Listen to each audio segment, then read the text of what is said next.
we'll be exploring the postnatal period of development, focusing on the crucial first 6 weeks after birth.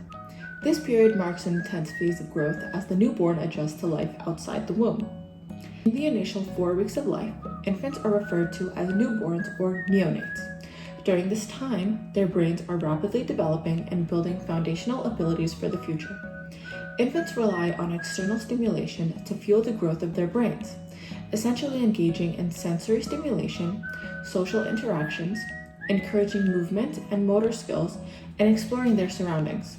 Within the first 2 years of their lives, their brains undergo continuous development and form neural connections, nearly doubling in volume. More synapses are being formed in the infant's cortex than any other period. The cortex is the brain's outermost layer, responsible for memory, learning, problem solving, and functions related to your senses, forming an abundance of synapses. These are connections between nerve cells. In fact, the brain creates an excess of neural connections, more than is necessary for optimal functioning. So these connections go through a process called pruning. The brain gets rid of the unused connections during development to make room for new connections. Now let's talk about a major topic for infants: sleep. Sleep plays a crucial role in the proper development of infants, providing essential nourishment for both their bodies and their brains. In the early weeks after birth, newborns, as you may have noticed, spend much of their time sleeping, regardless of the time of day, totaling over 16 hours a day. This extensive sleep is fundamental for their development. Parents don't need to worry if their newborn sleeps during the day, as they will also sleep at night.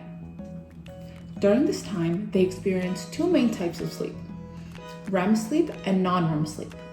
REM sleep is an active form of sleep characterized by frequent body movements and irregular breathing and heart rate. 50% of infants' sleep time is spent in REM sleep, compared to younger children who only spend 20% of their sleep time in REM sleep. On the other hand, non-REM sleep is a form of deep sleep where your brain waves, breathing, and heart rate are slow and regular. Normally, we're used to older children and adults sleeping through the night and being awake during the day. Newborns have a different cycle, where they shift between sleep and wake states frequently throughout the day, often only waking up to eat. This is called a sleep-wake cycle. They may switch between consciousness several times in a 24-hour period. Sometimes their sleep times may last for a few minutes to a few hours. The influence of this cycle is hunger.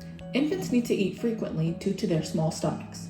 They wake up every few hours to eat over the course of the day. Over the first year, infants gradually develop longer patterns of sleep as they grow and consume more food. Sleeping patterns vary among infants. Most infants in the United States sleep through the night by about 4 months, some sooner and others later. When parents share their bed with their infants, this is known as co-sleeping. Infants in many U.S. families are first placed in the same room as their parents, in their own cribs, and after a few months, parents often move their kids to a different room where they continue to sleep apart from their parents. However, co-sleeping is more common in certain cultural communities. For instance, in Mayan homes in northern Guatemala and in the Caribbean islands, around half of newborns younger than 6 months sleep in the same bed as their mothers. In the United States, non-Hispanic white parents frequently encourage infants to sleep alone in order to promote independence and create healthy sleeping habits. On the other hand, when moms continue co-sleeping after 6 months, some European American families experience criticism. They feel depressed and have worries about their infant's sleep quality. Cultural, economic, and health factors influence these differences in co-sleeping practices. These differences demonstrate that there is no single and universal approach in determining what is most effective for families. For the safest way, regarding a baby's sleep position, the back is best position is the most recommended. This is when parents place infants on their backs without any objects in the crib to lower the risk of SIDS.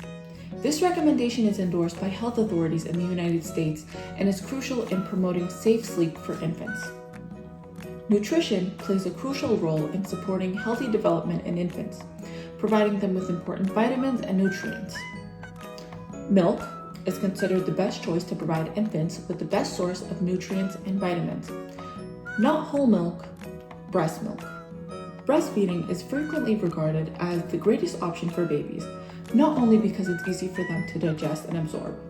It offers a complete source of vitamins, lipids, and proteins that are essential for the development of the body and the brain.